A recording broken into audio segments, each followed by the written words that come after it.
Oh, that's why. at the Okay. yeah. So we should be landing up now.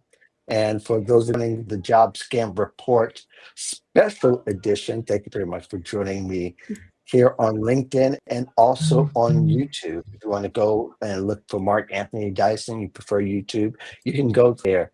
For this discussion, we're talking with career coaches and their experiences with scams this year. Now, it could go back last year and a half, 2 years. I've been talking about it for almost 3 years now. It started with some articles, and it kind of went. It kind of escalated from there, and it did not stop. So that's why I kind of got into the fray. Along the way, I met my co-host Jay Jones. How are you, sir? Doing well. How are you? Glad to be back. I'm doing well. It's been we probably started the same month, really pursuing where this trail particularly ends, and it doesn't. But I know No. that he follows the trail. I kind of am the bell ringer, so to speak, of what's happening with all types of scams. Uh, Bob McIntosh, career coach, certified career resume writer. How are Mhm. you, sir? I'm doing well. I'm doing well. I got to say that it wasn't until one of my clients got scammed that I really started appreciating the work that you and Jay do and trying to stop these scammers. So I'm on board with you guys. I'm definitely on board with you. Great, fantastic. Thank you. And below him, depending upon how it's viewed there, we have Melissa Kelley, also a certified resume writer and is a frequent poster on LinkedIn. How are you, ma'am? Hi. Thanks for having me. It's my first time here, Yes, and I great to really have you. appreciate the thanks. Yep, very great to have you. And Kenneth Lang. Yes. Of course, he's been on my other show like Bob and Gina. I think Jay's been on my other show too, at least one time. But Kenneth and I have been going at it for at least a decade. Um, how are you, sir? I'm doing well. I work at Leac Harrison, which is an outplacement company working with people who've lost their jobs. So this is a very near and dear topic to me because we get these questions a lot from those in transition, Hmm. bad emails they get, and things like that. So I'm really happy to be here to support everyone. Great, thank you, and always appreciate your work, sir. Always sound career advice, and um, nothing but respect. Gina Riley, our resident author at large. How are you, ma'am? I am great. Thank you for having me. And ironically, right as we went live, guess what? My lawyer was calling because I'm complaining and sending something to Google that I'm being impersonated right now, and they're not removing the fake Ooh. Gmail. Oh, So sorry Yeah. I'm late. Yeah. Yeah, that's a tough one. I've heard of something like that. I don't know if I have any extra detail, but I sat in on a discussion some time ago where Google has to have they had to have a protocol that they follow, and they don't like LinkedIn. They don't remove just because somebody complains. So Well, uh, yeah, Really? that's I, what I ran into with Melissa Cohen. She Mm. had complained. She had went through that process, but then when I got involved, that's when it got taken down. So if you still want my help, I'm here. Thank you, Jay. I may need that. yeah, Mhm. you might need that for Google because Google's a different animal handling stuff. I don't know why they do what they do, but I don't think they do either. But that's just my opinion. Well, it's really, Anyway, really irritating because there are so many of us, like the people who are sitting here today, who've worked mhm. really hard to build a brand and to be Yes. reputable. And the email that's going out to people saying that I'm recruiting, which I am not currently recruiting at all, looks very, very real. hmm Mhm. Hmm. Yeah, that's very common. Let's start there with you all experiences. I know Gina. Um, I think we've all been spoofed in some kind of way, at least if not somebody pretending to be us, that they'll go and use some portion of our LinkedIn profile. And I think a lot of people are experiencing that more than they know.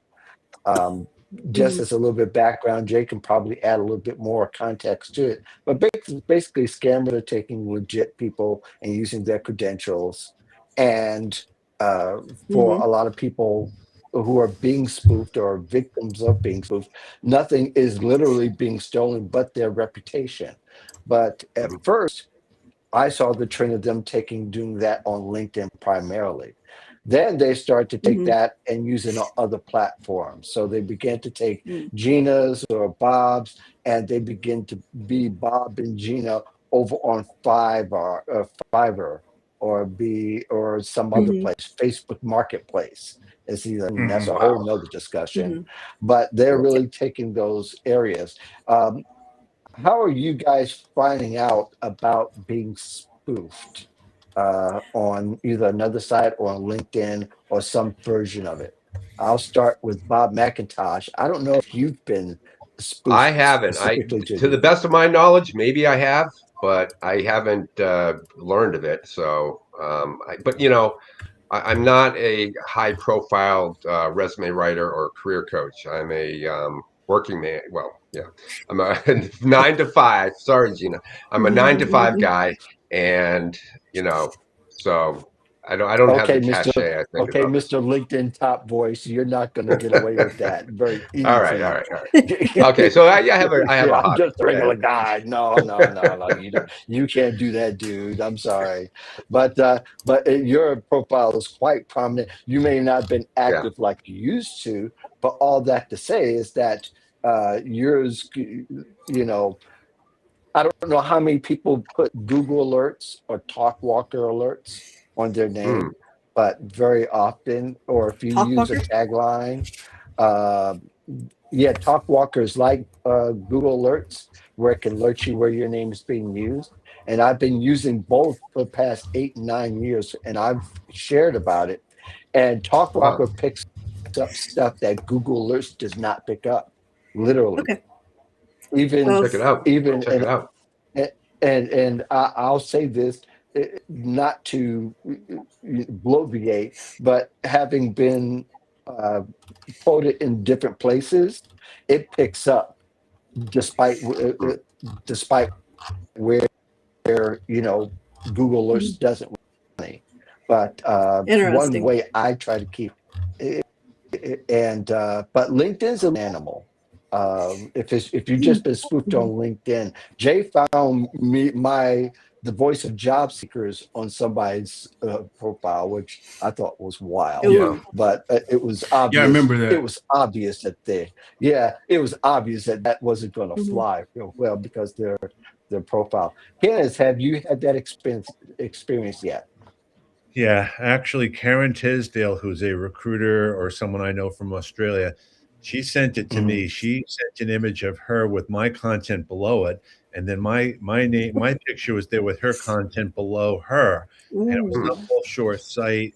And I actually looked it up, United Emirates, I think, and it just boggled my mind. And I put that out there, and that's how Mhm. I found out other people were actually, scammed as well. And I actually put a post up about a fake email too. So it's so prevalent.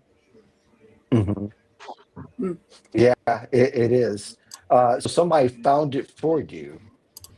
They found if they tagged me, So they said, "Ken, you should look at this because this isn't you." And I said, "No, it's not."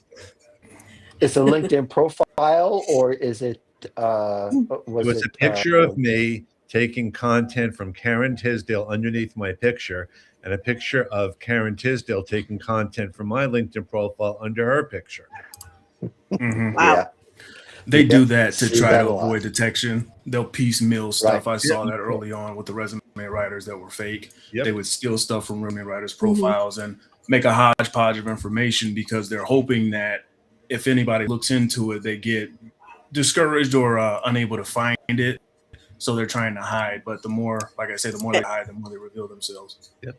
For sure. Mhm. Yep, yep. Um, Uh, go ahead. Gina, go ahead, and I'm going to come to you, Melissa, here in a second. Thanks. Gina, go ahead. Other than what I've already said, I mean, I was Mhm. alerted from job seekers, and I'm still getting it dribbling in. They'll LinkedIn email me and say, "Hey, are you recruiting for Lockheed Martin?"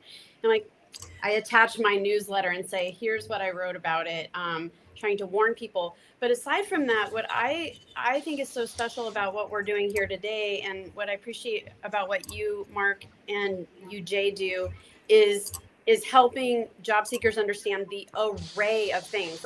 We're all here helping job seekers, so we're on one side of it, but there's so many ways for people to get scammed, and I've learned so much from the two of you. And I would say, as a job seeker, you need to be hyper vigilant, and as Jay talks to, not buy into that psychology that gets, that overwhelm that you have as a job seeker, where Oops. Whoops. She'll be back. But yeah,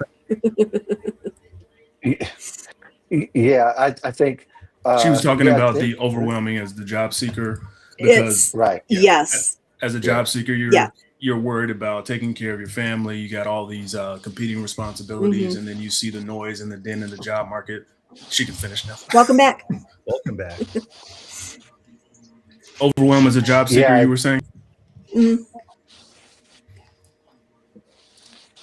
Can you hear us, Gina? I can hear you. Yes, that's what I would. That's Okay, what I good. was referring to. Is like in service of job seekers who may be chiming in or listening in to our show here today.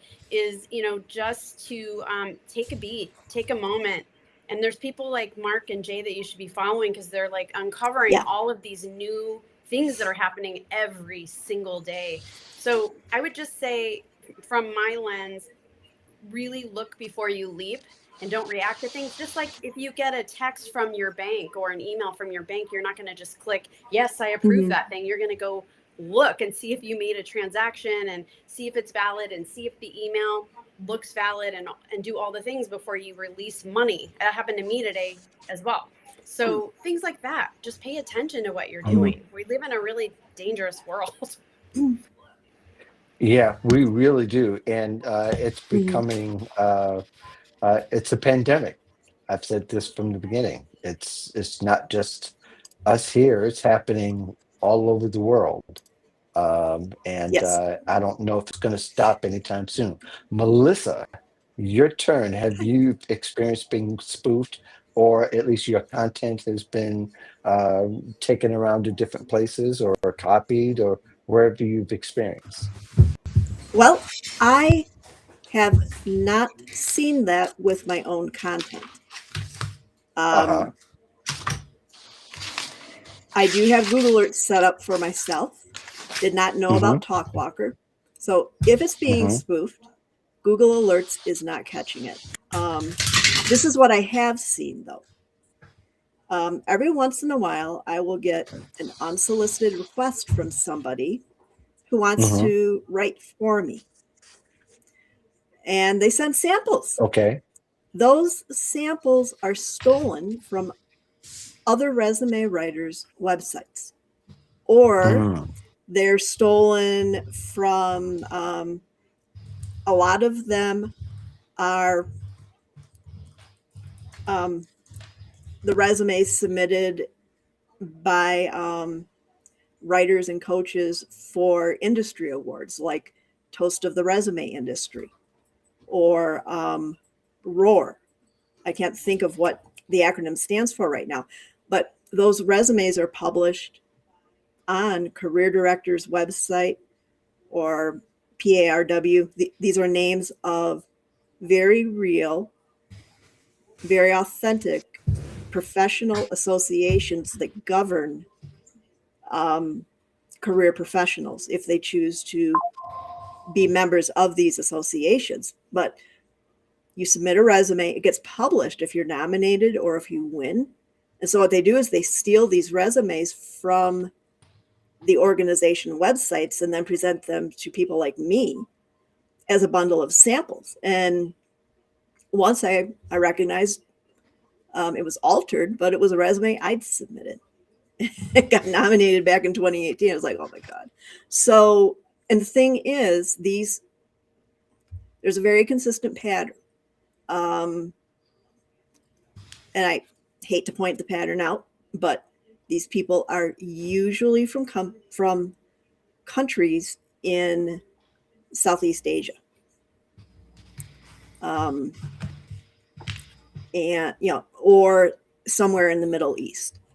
And as a career professional, you have to be vigilant. And Mark's recommendations for trying to monitor yourself are a great idea. Turning it to job seekers.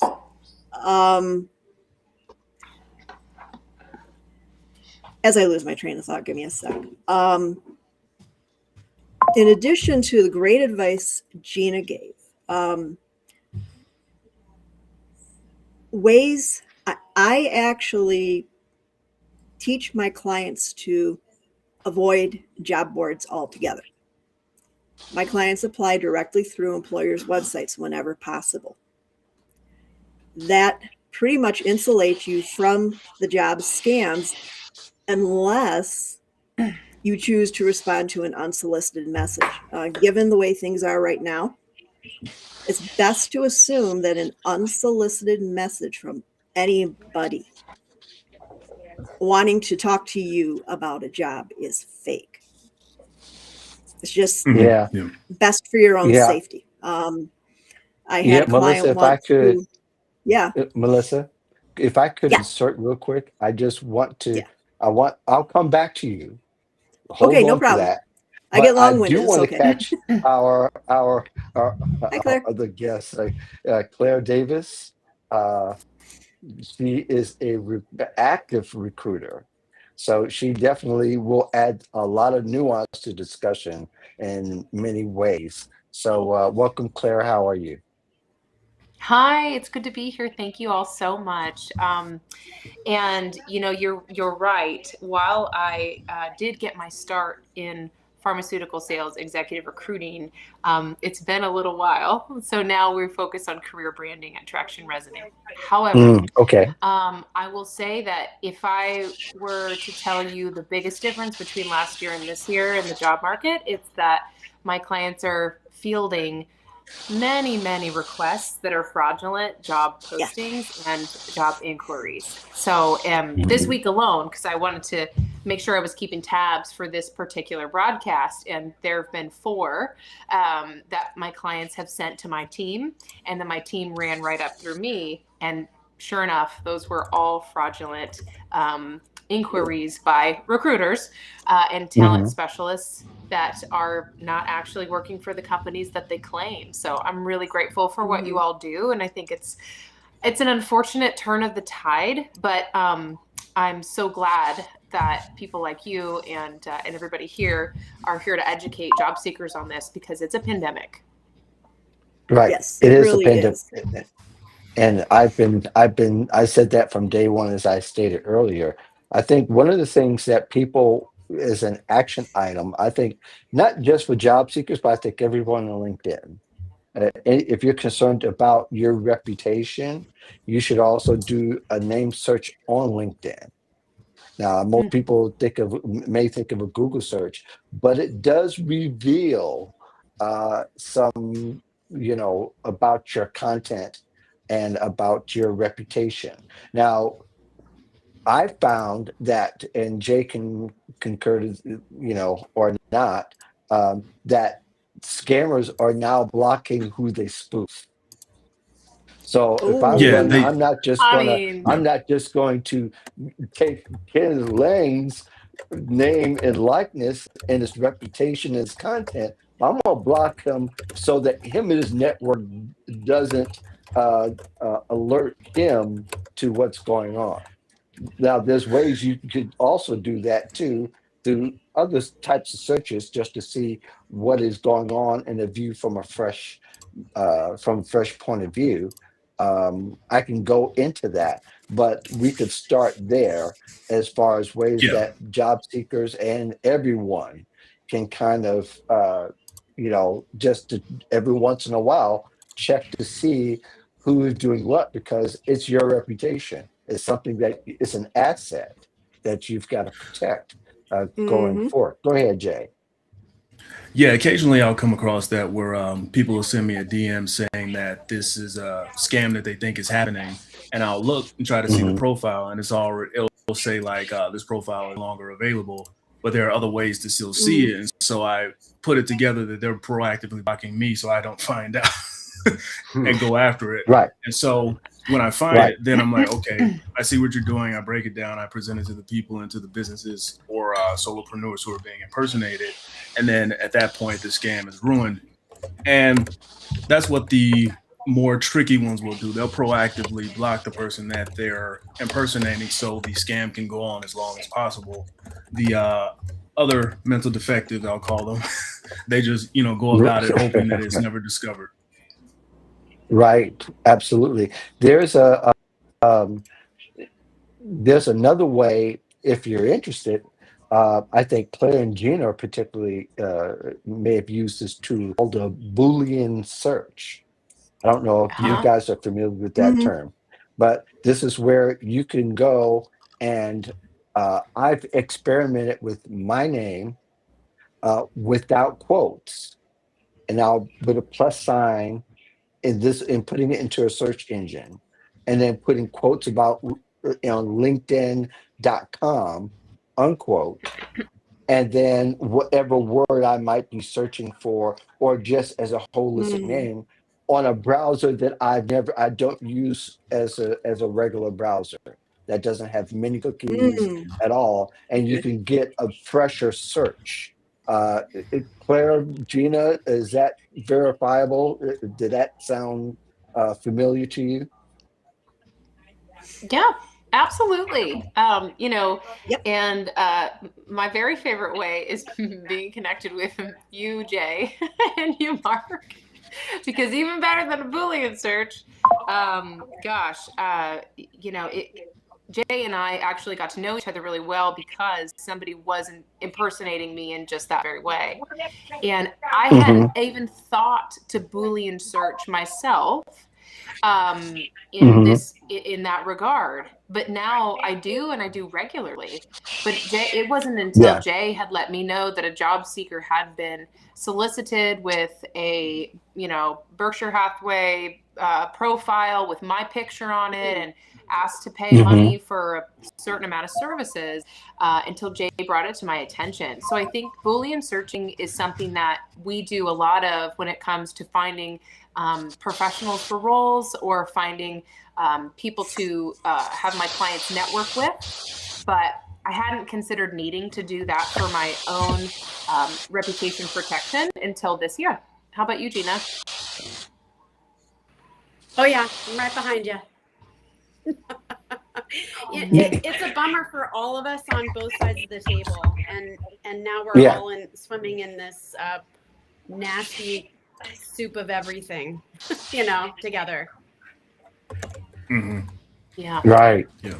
Right. Let me go to the chat a little bit. We got our folks, and I really appreciate you guys coming in. People are saying hi from all. I'm just going to mention your name real quick, and then we'll move along. Miguel Molina, uh, Erica Simon, Tracy Wattenberg, Carol B. Brown. Thank y'all very much for joining us. Isaac Phillip, Hey, and Freddie, I see you. let's see this. Yep, and there's a few others I can't see at the moment. Freddie Massimi, I hope I pronounced that correctly. Thanks very much for joining us. Sheila Mushisi, I believe I got that right. People are asking questions. We may not Mm, be able to get to all the questions, mm, but I think this is an important topic for us. But I think the lessons for job seekers, and I'll come back to you now, Melissa, thanks. to help identify. Is that you do regular searches on your name, and not only just Mhm, Google now, you also got to use the AI tools on the browser, mhm, and mhm, also the ones that are independent of the browsers uh, on a regular basis. You may not need to do it like as often as Gina, who has a very public celebrity type of situation going on with her and her book. I'm But literally awestruck right now. definitely, Uh, but a lot of us who do watch our reputation because we talk a lot and we have to also sometimes control context. Yeah, I think that needs to be a regular part of what we do. Go ahead, Melissa. Okay, thanks. In addition to what Claire said, one of the things I do regularly, um, when I see, when a client contacts me and asks if a posting is legitimate or a message is Mhm. legitimate, or if on my LinkedIn services page, I receive a request for quotation, the very first thing I do is I screenshot or open that person's profile picture in a new Mhm. tab if I'm on my browser. I do a reverse image search because one of the things that and this is this is all part of a transnational ID theft scheme that harvests resumes. It's based in North Korea. And I'll come back and talk about that in a little bit, what to do if your identity gets stolen and you get a W-2 or a 1099 next year for income you did not earn from an employer you did not work for. But circle back to what I was starting to say. Just that alone uncovers most fake profiles. For example, I just did a reverse image search on the profile of, I'm going to be very frank, somebody who is listening to and watching this video right now. It's a fake profile. The profile picture is of a guy named Arthur Hayes, who is a rather big name in the cryptocurrency industry. It's not at all the person the profile says it's representing. And it's as insidious as that. And as easy as that. I've sent a couple of I've sent a couple of messages in our private channel among us within Restream. Mark and Jay, if you want to take a quick look. Oh, I'm looking at it now. You'll see the name. Yeah. So that's what I mean. We have identity thieves watching this video right now, picking up on what we do to try to protect our clients and ourselves. Right. And you know what? They watch all of our live stream on the show, Sure. right, Jay? They They watch troll our me. podcast all stream. Yeah. And Yeah. they even go to our viewers and try to solicit them resume services, which was the first time that happened. It's like they're bold. And that's frustrating. It is frustrating. Yeah. And what ultimately happens, my post where I shared the 395 fake jobs I just gotten taken down, one of these fake profiles said, "Great work, Jay." Like I'm supposed to like jump and be like, "Oh," like no, I look at everybody. Like there are certain people I just know that are real, but even then I look at everybody because at any time anybody could have their profile hijacked, and serious this matter is, and it's not getting the attention that it should. Like you said, Melissa, about the Korea issue. This is a global issue because when you bottleneck it and just say this is a job scams problem, people who are not looking for this brush it to the side because it's not an immediate concern to them because they're not looking for work. But when you look at it from a macro perspective, because I actually talked to a guy, Ken Westbrook, who is former CIA guy, had a good conversation with him. And I was like, this is a global issue. And I talked to a cybersecurity detective, and I was like, I believe a lot of the global fraud, like the financing of it starts in the U.S. job market. And he was like, yes, when he's tracked down these cases, it always typically leads to a fake profile like the ones that I take down. So when you just say job scams or resume scams and people don't have a need for a job or a resume, they'll think it doesn't concern them. But when you start to talk about how it cripples the economy, how people that are scammed out of money can't put money into the economy, help fund small businesses, and it ladders up to the bigger businesses, now you're getting somewhere. But yeah, go ahead. But I was going to say, you just tapped into something that's important. is that people are looking at the aesthetic and not understanding the behavior of scammers. Because the behavior of scammers, they're using, and I'll say it time and time again, I use the term social engineering pretty much, which is basically they hack humans. They're trying to, it's easier for them to hack the behavior, the natural propensities of of uh, of the job scam. I mean, of a job seeker. They Mhm. know that most Right. of them spray and pray, so that makes them easier. And I'm telling you, at in being in this industry 15 plus years, um, spraying and praying has been a constant. No matter how many times, and Bob and Ken and Gina and I know you guys go way back. Claire been around a while. Melissa, you Mhm. guys have been around. We've been talking about spraying and praying and not doing it for years. But what do people Mhm. do? They spray and Spray and pray. pray. No Yeah. matter how many messages, no matter how many articles are being shared, no how many LinkedIn posts have been shared, people are still have the propensity to go and spray and pray first until they get tamed in and find out, wow, this really isn't working at the 500 applications or resume mailings that I've sent. It really doesn't Mhm. work that well. You do get the individual who's an anomaly say, yeah, I do it all the time and I always get jobs. Okay, you're an anomaly though. But for most people, it really doesn't work.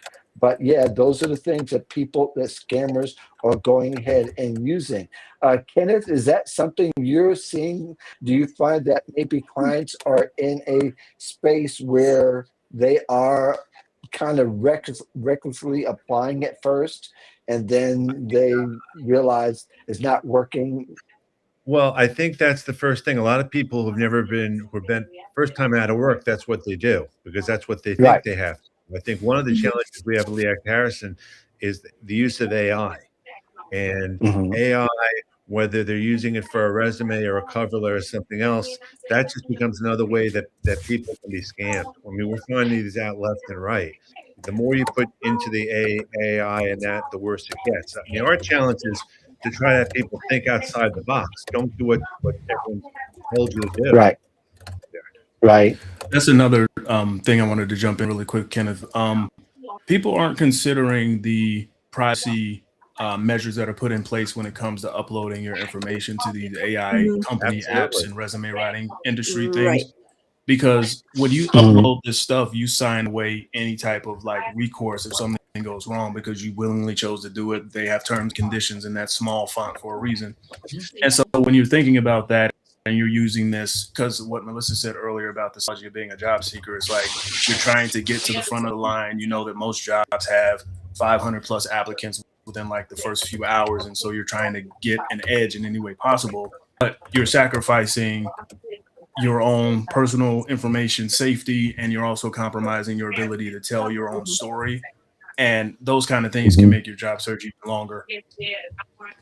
Right, right. Gina's Right. touched on something in the chat that I want to touch on because I think this is an important element because it needs to be this needs to be discussed.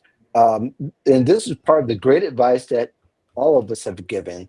And Gina, you've already said it. I'm just going to read it itself, and everybody can kind of look at Gina's comments. So human connections and referrals is still the best job seeker strategy, heightened because of of scam threat. In other words, getting people are the most trusted who can possibly lead you down the right lane to a job ultimately. Gina, go ahead and expand, and then I'm going to add some nuance to that. Okay.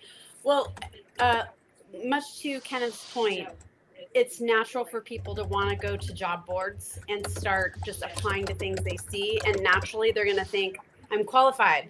I'm going to get a call. Um, Even if all of those are legitimate job openings, you're still competing with hundreds and thousands of people potentially.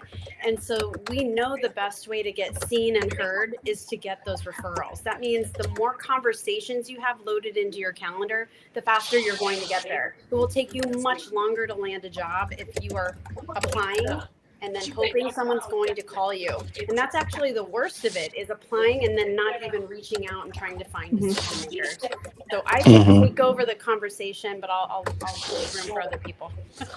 I wrote a book on that. Yeah. Yeah.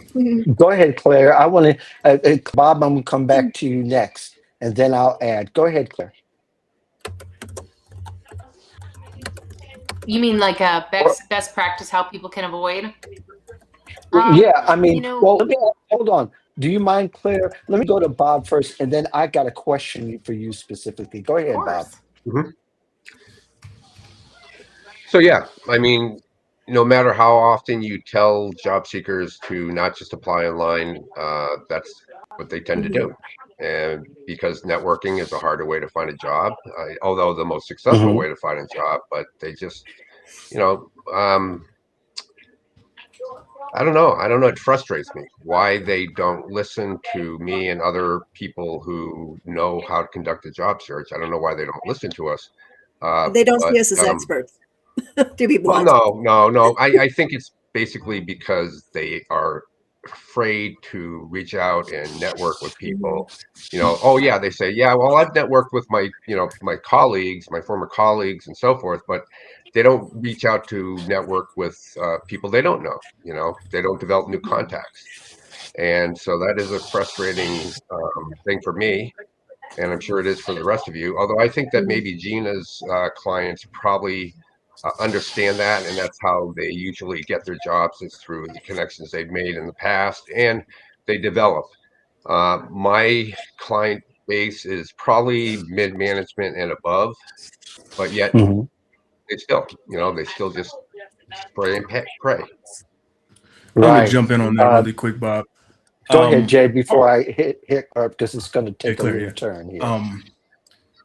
The issue is a lot of people don't know how to give while needing something at the same time. And so there's this art to helping people help you, because like the perception of people with the green banners, they just want to take and take and take. And there is a contingent of people that do that. But there is this balancing act of how can I help you make finding a role for me easier? How can I help your day to day? Like, what can I do to actually build a genuine relationship? Because most things are transactional now. And when all they want is to just get a job and then get back to work and then leave the network, leave the people that help them get back on their feet, well, then that is kind of what is the disconnect. And that's why it's so hard for them to actually make that genuine outreach, because they know in their core it's not a legitimate one. It's just one that they're trying to get something from you and then leave. Right. Right. And those are great Beautifully points, said. Jay. I think ultimately, though, one of the things I'm concerned about networking to referral thing, because I've seen, and help me out here, and some of you may think I'm being blasphemous, and this is directed to Claire, because I have a little bit more context because you do a lot of sales, but referrals are not the yesterday's referrals, if you know what I mean. I think those aren't leading to jobs, and I've seen some people are using 20-year-old statistics about working leading to referrals. I've seen recent studies in the past few years where the 85% that used to be, and I'll name kind of Lou Adler, something like an article on LinkedIn that was very well read, that said something like 85% that people are getting jobs that way.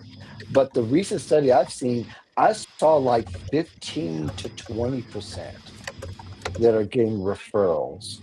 And I don't know if that's necessarily the case, but I don't know if that's the golden hook anymore, or at least as much as it used to be.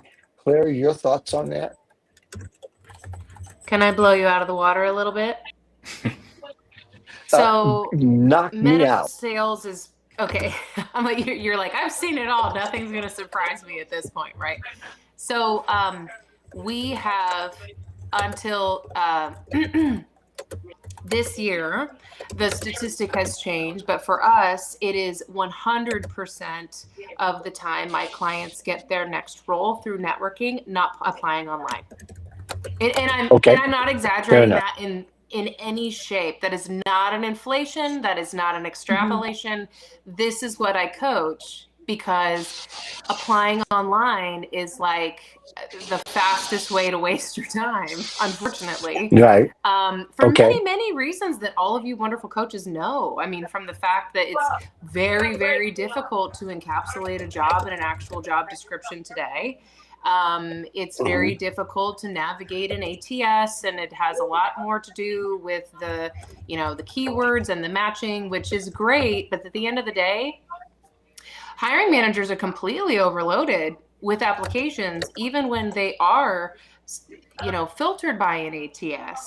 In the end, it's so much more amenable to them to have a referral from somebody that they trust. And so we lean into that 100%. I know that networking is not everybody's cup of tea, but I think it's because most people feel that networking is this sort of like mysterious game they need to learn how to play. But in reality, networking is just talking to more people. So for us, what we've done to lean way into that, and I'm certainly glad that this is the case, and I know all of you coaches recognize this too, because these job postings and these scams have become more prevalent. I'm so glad that this is the way that we've gone, because it has led to faster job searches, right fit jobs, way better fit jobs, and a lot less head banging against the wall for all of our clients. I will say the statistic. I just want to break in. One of us has some background noise. If you could just put on mute if you're not talking. It sounds like somebody's typing. I hear a lot of typing. Yeah. That is so quiet. Okay. That might. So go ahead. The only difference is that this year we did have one client. We have one that did apply online. She had success, which yay, great. But like also when she applied, she knew 15 people who were surrounding the opportunity, which is the way that we typically start our process anyway.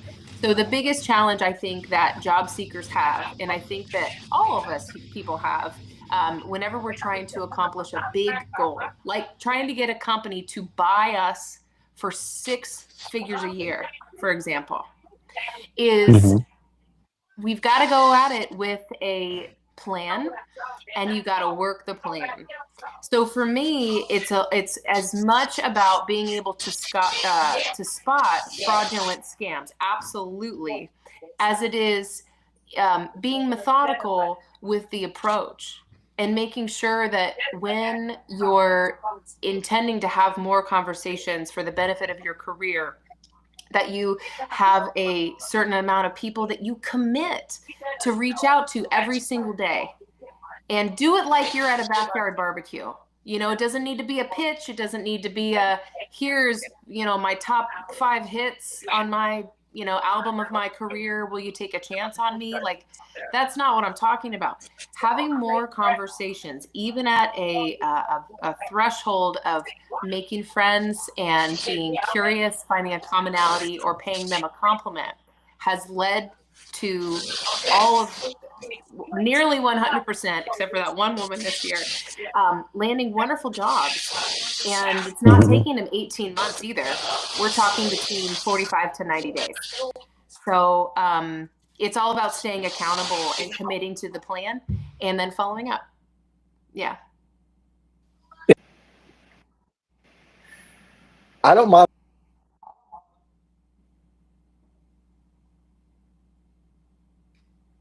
You're muted, Mark. I can't hear you.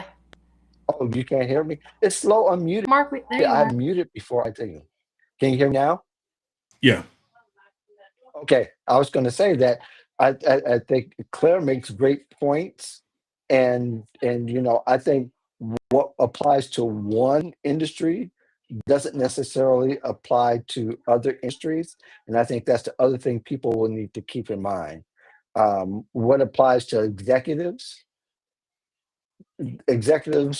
likely they may go on a job board as first, but that's not how they find their next job. I mean, ultimately, a lot of them find it through their networking channels and through their association industries and where they participate. They find it through those channels. Somebody who's looking for their next dollar per hour might it's going to be a lot different experience. Go ahead, Melissa. I know you've been patiently waiting to come back to you. How about in this particular area? Does this resonate with you? You're muted.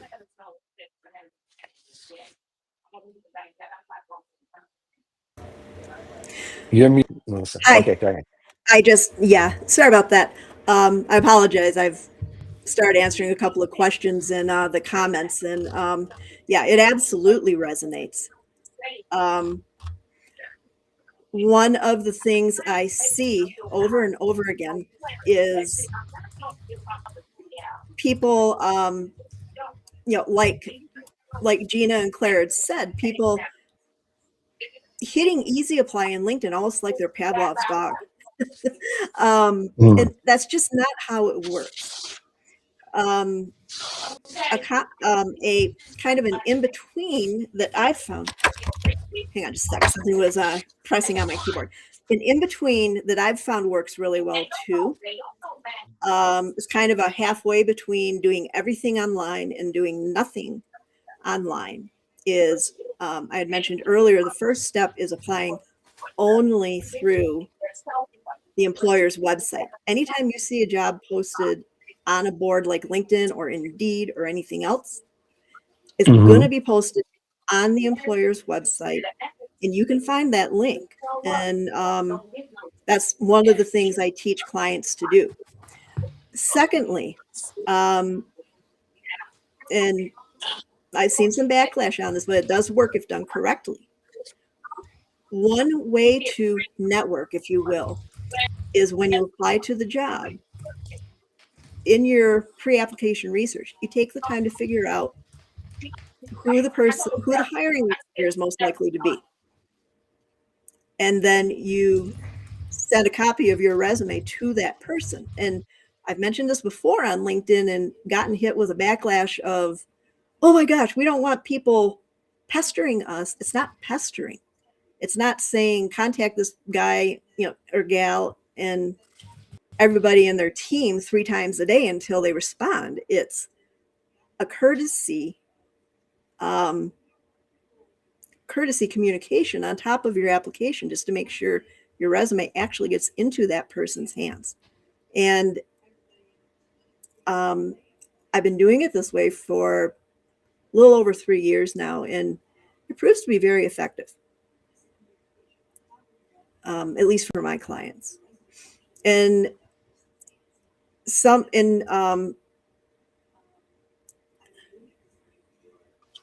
if I may, some of the conversation had talked about, had talked about, I think, Bob, you had mentioned clients hesitating to trust our advice and such. One thing I see, and I think it's part of the broader scam, is, apologies to Claire, recruiters who are actively spreading a lie that career professionals like me, like Gina, like Bob, like Kenneth, who just popped off for a minute, if we do not have recruiting experience, are fraudulent. And that's not true. We're also not predators. And Jay, you addressed that a little bit a few minutes ago. The scammers are telling people that to get them to use them. And it's something people need to be aware of. Yeah, the issue with the fake recruiters and their messaging, what they're doing, they're beating the real recruiters with the speed because these are entire teams, these are entire office spaces where these floors are dedicated to doing this Hmm. 24/7 pretty much. And so recruiters Yep. are typically affiliated from 9 to 5 with the business, or if they're independent, they're contracting with the business, but their day typically ends at Hmm. 5 o'clock. Scammers go around the clock. Some of them just they work in waves and different shifts, and so it's hard to counteract that messaging because they're going at such a high clip. Hmm. And the key is understanding the tells of the fake recruiters, the ways they reach out to you. See a comment about a Gmail account, 99% of the time that's fake, avoid it. I've seen like two recruiters that are real that use a Gmail account this entire time. So that is telling in and of itself.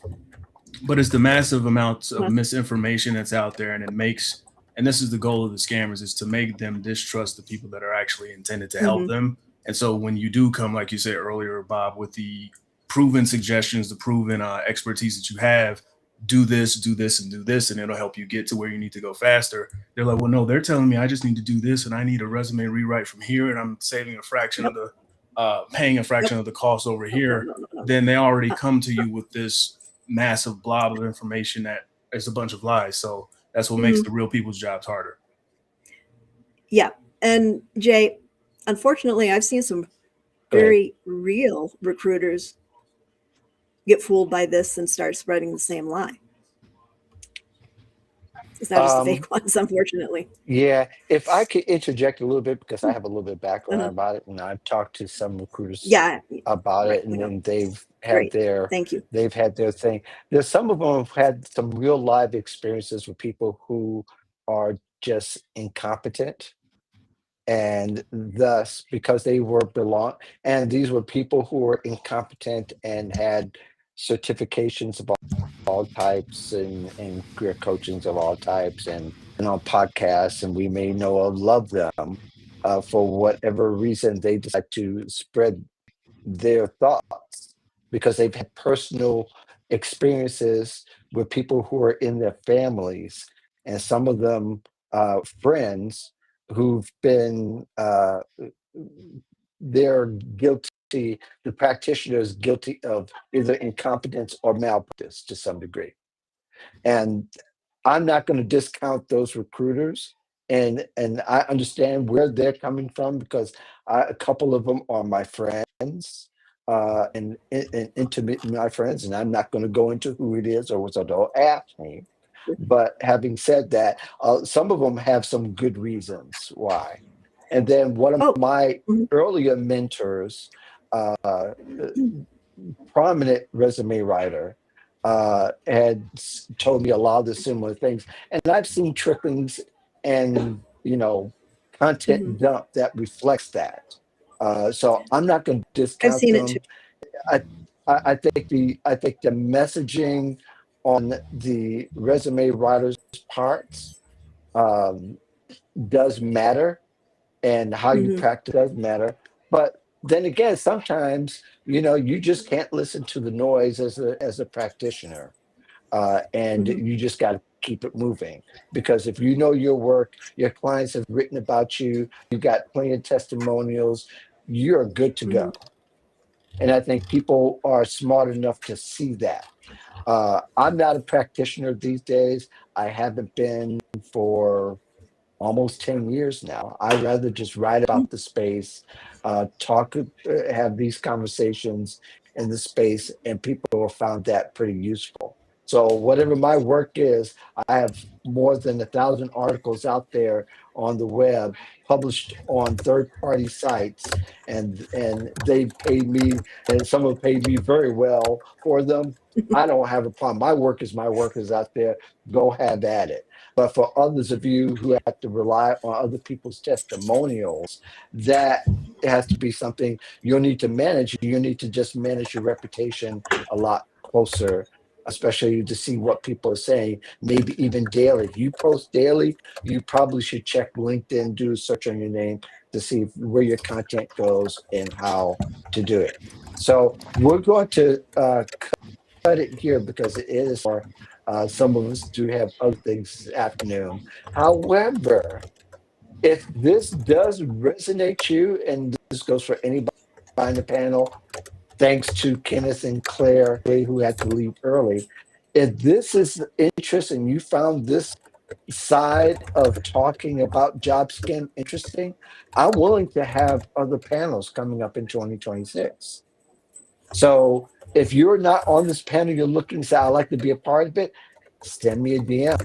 I'd love to hear from you because I think it's good to hear both sides and they're parallel to what job seekers are going to for sure. But I think there are some things that are kind of unique to career professional and career services providers that job seekers hear. So Bob, Jay, Melissa, Gina, thank you very much for joining me.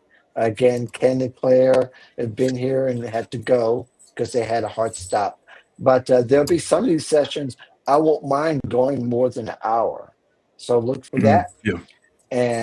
And Jay and I will be back January, February, hopefully January, with another show with the Job Scam Report crew, which has been going really well and gotten a lot of responses for that. And thank you all for supporting that. In the meantime, clarify, verify, don't just apply. Everything needs verification these days. Thank you very much for joining us. Thank you for all in the chat.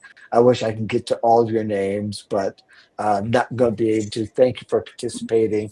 The replay is here and on YouTube, and the podcast will be picking parts of those and putting those up on those future podcast episodes. Again, thank you all for the show, and the rest of you, thank you.